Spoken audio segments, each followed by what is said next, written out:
Ada-ada saja kelakuan pria berinisial BTW ini setelah menyelingkuhi kekasihnya. Pria pengangguran ini akhirnya dijatuhkan hukuman setahun 8 bulan penjara setelah mencuri motor kekasihnya hanya untuk menarik hati perempuan lain. Waduh, masnya udah nganggur, berani selingkuh. Cinta segitiga mengantarkan Bambang Triwahono atau BTW mendekam di penjara selama 20 bulan di Surabaya. Majelis Hakim menjatuhkan vonis untuk Bambang dalam sidang di Pengadilan Negeri Surabaya Selasa 22 Desember 2020.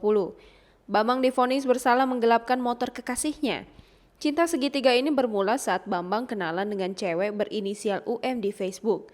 Saat kenalan, pria pengangguran ini mengaku berstatus duda, 2 anak dan bekerja di proyek jalan tol. UM pun mau menjadi pacar Bambang. Apalagi Bambang berjanji akan melamar UM.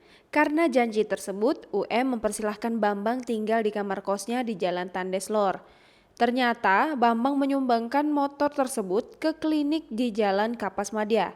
Bambang menyumbangkan motor tersebut hanya untuk menarik hati cewek berinisial TS. Kepada TS, Bambang menyebut motor tersebut adalah motor perusahaan yang tidak diambil.